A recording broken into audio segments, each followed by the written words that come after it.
खजाना जो नजर ना आए मगर हर कोई उसका पीछा कर रहा हो। आपके पास एक ऐसी दौलत हो जो मौजूद भी हो और ना भी हो। एक ऐसा खजाना जो किसी तिजोरी में बंद नहीं, ना किसी बैंक के खुफिया खाने में छुपा है, ना ही जमीन में दफन किसी सदियों पुरानी लूटमार का हिस्सा है।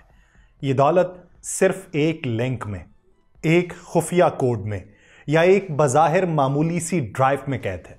तसव्वुर करें, आप एक कैफे में बैठ के कॉफी पी रहे हैं, जेब में बस चंद सिक्के हैं, मगर हकीकत में आपके पास अरबों की दौलत मौजूद है, बस आप उसे छू नहीं सकते। दुनिया के सबसे बड़े चोर, हैकर्स और सरमायादार आपकी दौलत के पीछे हैं, मगर उसे चुराने के लिए उन्हें आपके घर में घुसने की जरूरत नहीं है। ना बंदूकें चाहिए, ना मास्क, ना चाबियां, बस एक गलत क्लिक, एक लम्हे की गफलत और सब कुछ हमेशा के लिए खत्म। यह किसी फिल्म की कहानी नहीं, बल्कि जेम्स हाउल्स की हकीकत है।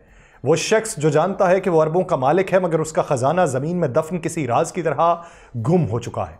ये कोई कदीम सुनहरी संदूक नहीं जिस पर तूफान आ गए हों, ना ही किसी कज़ाक की चोरी शुदा रकम है। ये बिटकॉइन है जो एक हार्ड ड्राइव में कैद है, और वो ड्राइव अब कूड़े के ढेर में कहीं खो चुकी है। अब वो अपनी जिंदगी की सबसे बड़ी जंग लड़ रहा है। उसने किसी मुल्क के खिलाफ हथियार नहीं उठाए, ना ही किसी सल्तनत से बदला लेना है। उसकी जंग कचरे के पहाड़ों में छुपे उस नन्हे से आले के लिए है जो उसे दोबारा अरबपति बना सकता है। मगर वक्त कम है और दुश्मन ज्यादा, क्योंकि अगर वो अपनी दौलत तक ना पहुंच पाया तो जमीन के नीचे दफन ये डिजिटल खजाना हमेशा के लिए राख में बदल जाएगा। आप सब पर सलामती हो, मैं यासिर रशीद हूं और आप देख रहे हैं 92 डिजिटल। नाज़रीन, जेम्स हॉवल्स की कहानी किसी खजाने की तलाश की मुहिम से कम नहीं है। एक दहाई से ज्यादा अरसा पहले वो गलती से अपनी हार्ड ड्राइव को फेंक चुका था, जो एक नाकाबिले तसव्वुर दौलत का खजाना बन चुकी है। उस हार्ड ड्राइव में बिटकॉइंस मौजूद थे जिनकी उस वक्त शायद इतनी कदर ना थी, लेकिन आज वो करोड़ों डॉलर्स के बराबर हैं। यह हादसा किसी के लिए भी नाकाबिले बर्दाश्त हो सकता था, लेकिन हॉवल्स ने हार नहीं मानी। वो अब भी उसी अज़्म के साथ अपनी हार्ड ड्राइव की तलाश में है, जैसे कोई मामूली चीज नहीं बल्कि उसकी जिंदगी का सबसे बड़ा मिशन हो। उसके लिए ये काम किसी आम नौकरी की तरह है जिसमें वो रोजाना अपना वक्त और तवानाई खर्च कर रहा है। गुज़श्ता महीनों में क्रिप्टो करेंसी की कीमत में तेजी से इजाफा हुआ और अब उस खोई हुई हार्ड ड्राइव की मालियत तकरीबन 62 करोड़ पाउंड तक जा पहुंची है। यह सोच ही हैरान कुन है कि एक मामूली गलती किस तरह किसी को इतनी बड़ी दौलत से महरूम कर सकती है। हॉवल्स का कहना है कि उसके लिए यह सबसे मंतकी रास्ता है अपनी तमाम तवानाई उस हार्ड ड्राइव को तलाश करने में लगा देना। इस दौरान वो क्रिप्टो करेंसी से मुतल्लिक दीगर मंसूबों में भी मसरूफ है, लेकिन उसके दिल में अब भी यही उम्मीद है कि एक दिन वो अपनी खोई हुई दौलत दोबारा हासिल कर लेगा। ये कहानी किसी फिल्मी स्क्रिप्ट से कम नहीं है, जहां एक शख्स अपनी खोई हुई किस्मत की तलाश में हर दरवाजा खटखटा रहा है। न्यूपोर्ट से ताल्लुक रखने वाले जेम्स हॉवल्स की जिंदगी उस वक्त यकसर बदली जब उसकी साबिका पार्टनर ने गलती से वो हार्ड ड्राइव घर से बाहर फेंक दी थी, जो किसी आम डिवाइस से ज्यादा एक खजाने की चाबी थी। 2013 में उस हार्ड ड्राइव में 8000 बिटकॉइन मौजूद थे, जो उस वक्त शायद मामूली कीमत के हामिल होंगे, लेकिन आज उनकी कदर 62 करोड़ पाउंड से तजावज कर चुकी है। बदकिस्मती से यह hard drive Newport city council के जेरे मिल्कियत एक लैंडफिल में जा पहुंची और तब से हॉवल्स उसे वापस पाने की जंग लड़ रहा है, लेकिन किस्मत उस पर मेहरबान नहीं है। गुज़श्ता हफ्ते हाई कोर्ट ने उसकी दरखास्त को मुस्तरद कर दिया, वो ये कहते हुए कि उसके पास ना तो ठोस शवाहिद हैं और ना ही इस बात का इम्कान है कि वो कानूनी जंग जीत सकेगा। मगर हॉवल्स भी हार मानने वालों में से नहीं है। अब वो एआई के जरिए अपने केस को मजबूत बनाकर कोर्ट ऑफ अपील में जाने की तैयारी कर रहा है। ये सब कुछ वहीं खत्म नहीं होता, वो लैंडफिल की मुकम्मल खरीदारी में भी दिलचस्पी रखता है, क्योंकि न्यूपोर्ट काउंसिल ने 2025-26 के माली साल के बाद इसे बंद करने का इरादा जाहिर किया हुआ है और काउंसिल इस मुआहिदे पर मजीद तबसरा नहीं कर रही, लेकिन हॉवल्स का मिशन जारी है। क्रिप्टो करेंसी के इब्तदाई दिनों में जब लोग बिटकॉइन को संजीदगी से नहीं लेते थे, हॉवल्स ने उसकी माइनिंग शुरू की। 2009 में वो उन चंद लोगों में से था जो इस नई डिजिटल करेंसी के इम्कानात को समझ रहे थे, लेकिन वो एक गलती, एक मामूली सी भूल चूक की कीमत अरबों में अदा कर रहा है। जैसे जैसे बिटकॉइन की कदर बढ़ती गई, वैसे वैसे हॉवल्स की बेचैनी भी बढ़ती गई। उसने माहिरीन की एक टीम इकट्ठी की जदीद तरीन टेक्नोलॉजी का सहारा लिया और हर मुमकिन तरीके से अपनी खोई हुई दौलत को वापस पाने की कोशिश की, लेकिन अभी तक वो जमीन के उस हिस्से को खोदने की इजाजत नहीं हासिल कर सका जहां उसका ख्याल है कि उसका खजाना दफन है। यह कहानी अभी खत्म नहीं हुई। हॉवेल्स अब भी पुरुमीद है। वो अब भी अपनी किस्मत वापस पाने के लिए हर मुमकिन हरबा आजमा रहा है।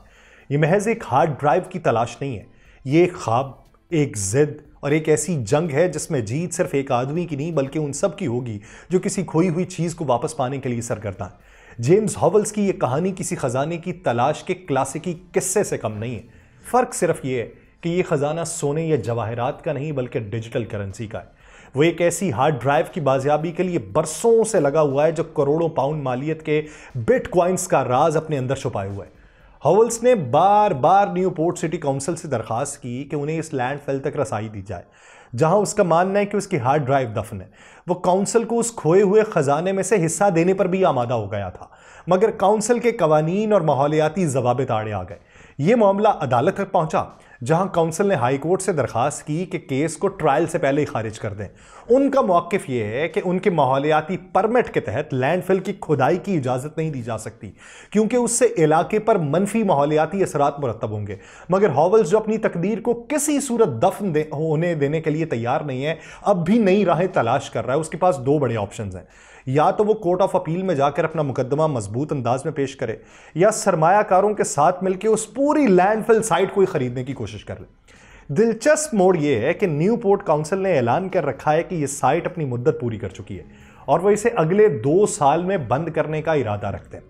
इस ऐलान ने हॉवेल्स के लिए एक नई उम्मीद पैदा कर दी है। अब वो अपनी कानूनी लड़ाई में आर्टिफिशियल इंटेलिजेंस को शामिल कर रहा है। उसके मुताबिक एक एआई हैरत अंगेज टेक्नोलॉजी है जिसने उसे कानूनी निज़ाम को बेहतर तरीके से समझने में मदद दी है।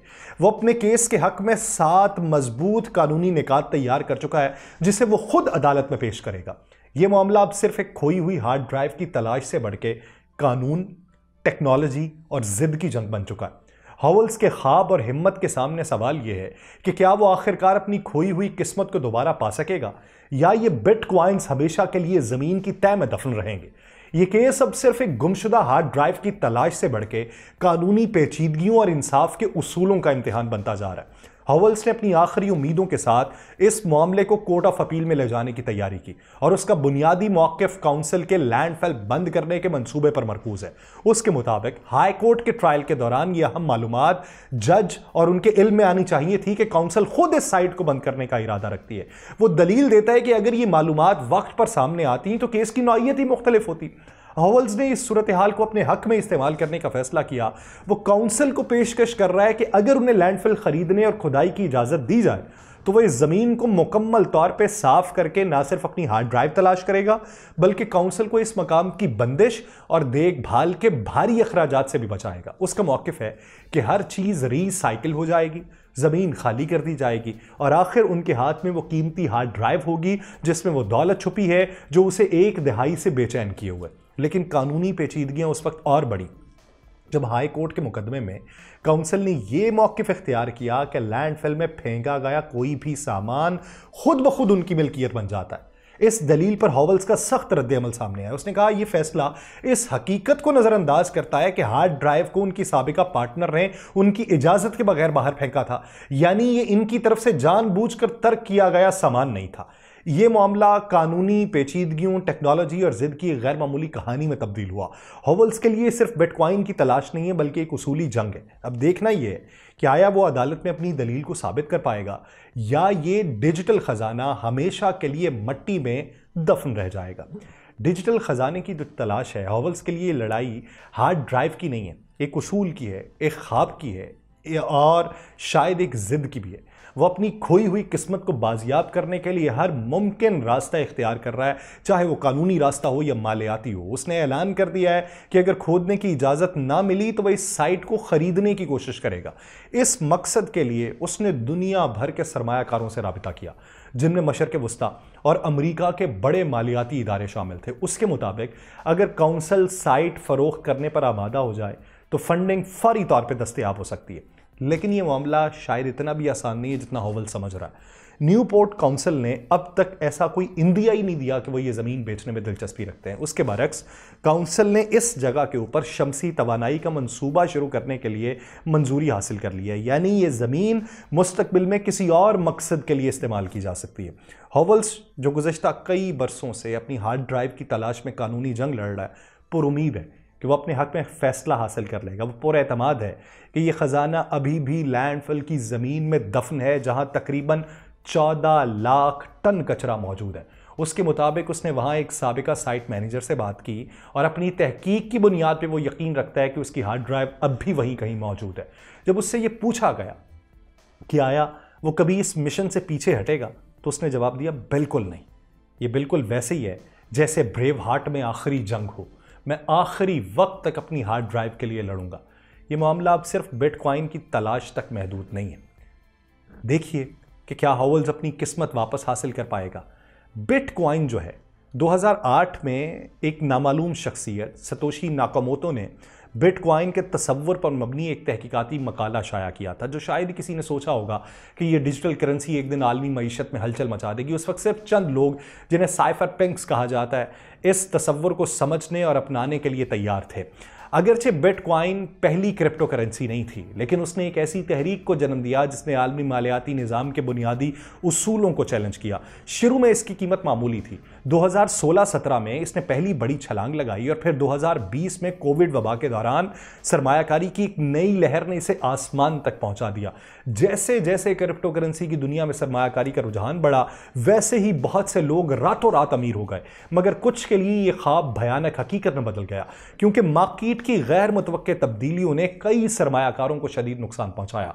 2024 के आखिर में डोनाल्ड ट्रंप की सदारती फतह के बाद क्रिप्टो मार्केट में एक बार फिर तेजी देखने में आई, क्योंकि उनकी इंतजामिया को बाइडेन इंतजामिया के मुकाबले में क्रिप्टो के लिए ज्यादा साजगार समझा जाता है। जेम्स हॉवल्स और डिजिटल खजाने की तलाश, यही वो पस मंजर है जिसमें जेम्स हॉवल जैसे लोग अपनी खोई हुई दौलत वापस हासिल करने के लिए हर मुमकिन कोशिश कर रहे हैं। अगर बिटकॉइन की कीमत वाकई हमेशा बढ़ती ही रहने वाली चीज है, तो हॉवल्स के लिए अपनी गुमशुदा हार्ड ड्राइव की तलाश का जुनून समझ में आता है। मगर सवाल यह है कि क्या बिटकॉइन वाकई ऐसा खजाना है जो हमेशा बढ़ता रहेगा, या ये भी किसी दिन एक और मालियाती बुलबुले की तरह फट जाएगा।